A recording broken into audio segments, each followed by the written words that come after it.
POV, yung nagtatampo ka dahil sa napanood mo sa part 80, mix of emotions ka actually, naguguluhan ka, tapos meron kang napapanood na ganito. Ganyan lang yung magiging reaction mo.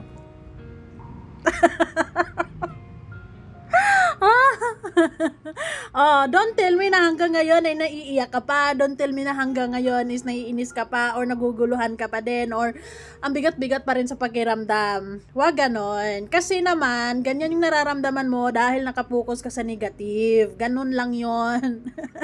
Serye yan. Kaya maraming twist yan. Kaya naman, dapat marunong kang bumalansi sa mga bagay-bagay para hindi masyadong mabigat sa pakiramdam. Ano po?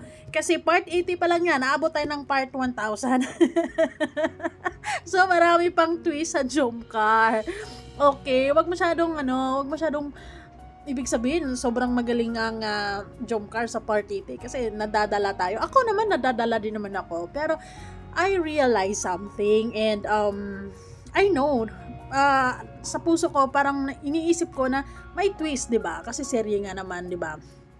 Anyways, hi Wow Life, another video, another share guys, another POV. So ngayon guys, pag-usapan natin ang dalawang happy newly wed.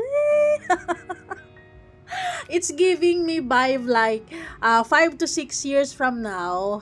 Of course, my little Jomcar na sila. Junior like that. Ay, hindi. Ano lang, POV lang ha. POV, 5 to 6 years from now. So, syempre, ganun. It's time for them to settle naman siguro. Nasa tamang edad na sila parehas. 5 or ganun, di ba? Pwedeng-pwede na talaga. Natutuhanin ang mga nakikita natin ngayon. Hi! Inhale, exhale. Anyways, shoutout kay Kalingap David. Doon tayo kukuha ng bigyan natin ng reaction. Although nakikita din to sa live ni Kuya Nel from yesterday, pero dito sa kay Kalingap David is malinaw. So dito natin bigyan ng hustisya. Ay, alam nyo guys, siguro, like for example, let's say kung may tampuhan ng dalawa, tapos they had this moment, for sure talagang bati-bati na ang lahat. Anyways, bago ang lahat, don't forget to support and subscribe Kuya Val Santos Matubang at na Vlog Kalingap Rab at sa lahat ng Team Kalingap. Syempre guys, salamat sa support at pagmamahal nyo sa aming mga Kalingap Reactors. Anyways, kung naghahanap ka ng sabon na pwedeng makatulong sa'yo, tulad ng kung prone sa pimples ka, meron kang dark spots, marami kang piklat, ganon, pwedeng-pwede ito. So, lalo na kung medyo maasim din yung pawis mo, pwede ding makatulong yung sabon na yan. Yung 55 pesos mo, 100 grams na, sulit na sulit na. Kung gusto mong umorder at subukan, please message me sa aking FB, Miss M's Life, the same spelling. Now, balik tayo sa ating agenda ngayon. Wala akong ibang naiisip kundi ang Jomcar 5 to 6 years from now. Ito yung realidad nila 5 to 6 years from now. So, magiging like 25 si Carla. Ganon. Wag niyo na tanungin kung ilang taon si Kalingap Jomar nun. Basta sigurado ako, nasa tamang edad na siya para bumuo ng sariling pamilya. And hopefully, yes, financially stable na ang lahat, ready na ang lahat. Ganon. Look at this!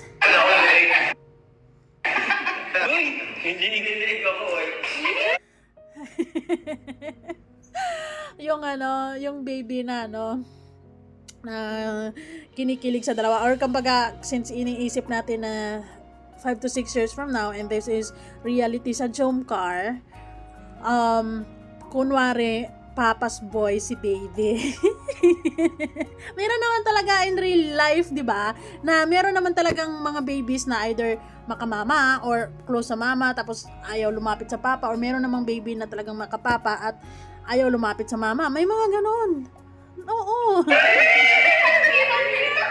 Grabe, ang cute ni Baby Yuris. Anyways, anak pala yan nila Kuya Nel. Hindi ko lang kilala yung asawa niya by name.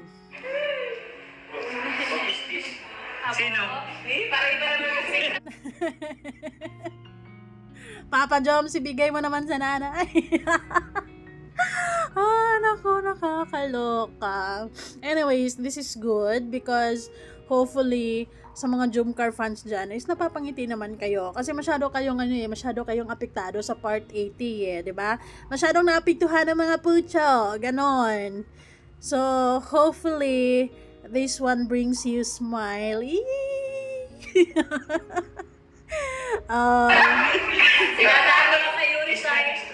Ayaw talaga ni Yuri magano. Kaya hiyang talaga siya kay Papa Jones. Sino makis? Ang cute. Oh my God. Nai-imagine ko sila. Nai-imagine ko sila, guys. Ayun. Wag masyadong nakafocus sa negative at yung utak mo is crowded na. Kumbaga, kahit nakakakita ka ng masaya, maganda, tulad nito, negative pa rin yung approach mo. Kasi, puro na nababalot ka na ng kanigahan. Diba?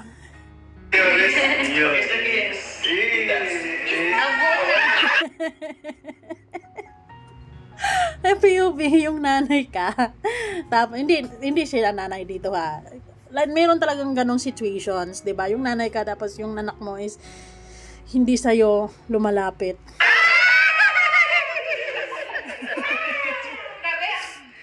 Nakakakilig yung part 81. Part 81 na pala to, guys. Anyways. Ay, ang cute.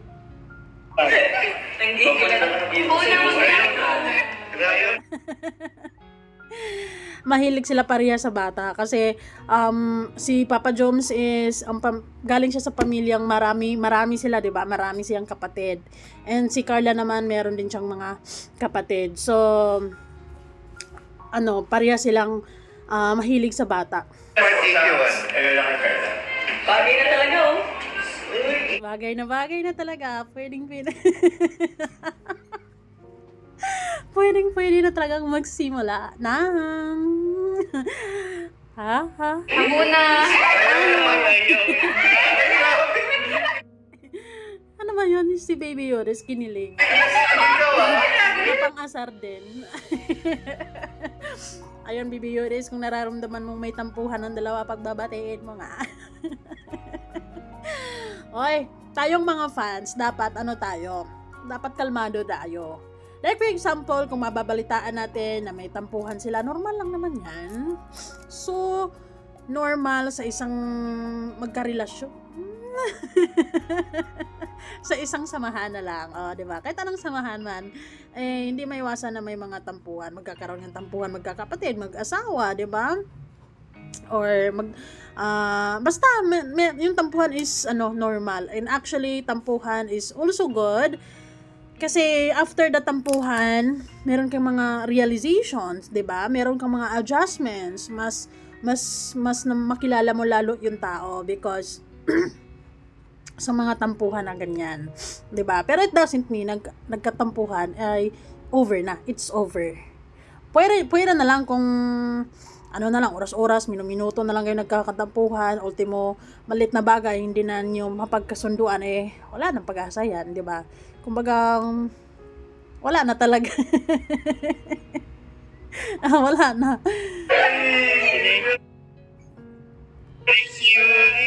Parang ready na si Kalingap Jomar, Parang ready na siyang magkakapamilya.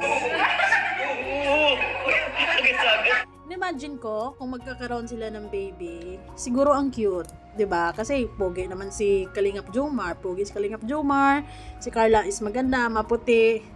Ay, sa wakas, nagpakarga na. I love it. Meron pa yun actually video. Ayun si Carla, guys. Saan ba yun? Ayun, anyways, couple watch pa sila dyan.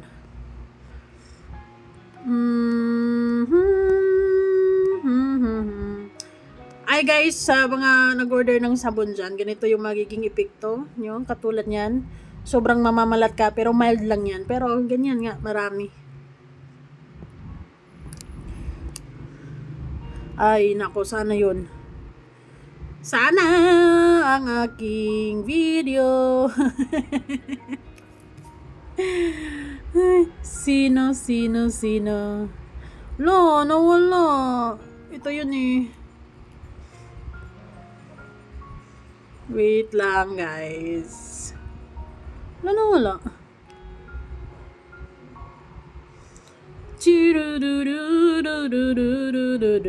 Di kasi mas nakakakilig yung yung kinuha ni Papa Joms yung baby kay Carla. Saan ba yun? ito yun. So guys, ito yon. Ito yung galing kay Kuya Nel. Mas to? Bakit kailangan mo ganyan? Bukod na si baby.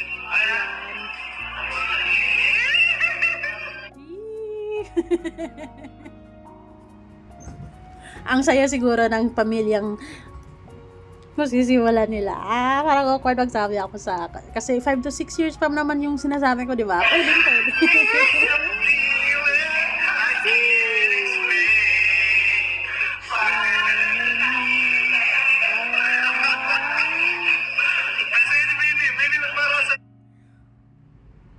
Di ba? Pwede guys.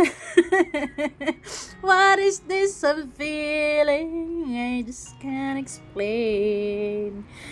When you're near, it's just not the same. What if ang part 81 is magiging sila? Babysitter ni Bibi Yuris or ni Bibi Rabay. Parents of the day. Ay, nako, nakaka-excite yun, di ba? Parents of the day. Mali yung lyrics natin. Sobrang kilig. Sobrang cute lang. So, ayun na nga guys. Hopefully, this one will makes you smile. Sa mga nakasimangot dyan, ngiti na walang dapat ikasimangot, okay na okay ang Jomcar. Kung nababalitaan nyo na nagkatampuhan sila, let them be. Hayaan nyo silang maramdaman ang lahat ng hindi sa buhay naman kasi hindi puro kasiyahan, hindi puro positive. Meron at meron talagang mga negative, di ba? Ganyan talaga, it's reality. Pero for me, hindi ako kabado because hindi man nila hayaan talaga na tuluyan silang mawasak ganyan. Tampuhan is normal and syempre ayusin ni Papa Joms yan. 'Di ba? Ayusin nila yan. Tampuhan is just is just spices sa isang samahan, 'di ba? So, kung sabihin natin na hindi pa sila, okay lang sa tamang panahon. Aamin din sila. So, we don't really know kung anong twist ng Jomcar ngayon. 'Di ba? Kung anong susunod na mga mangyayari, abangers na lang tayo. Mas maganda ngayong medyo naguguluhan tayo kasi nag-aabang tayo sa kung anong mangyayari sa susunod, 'di ba?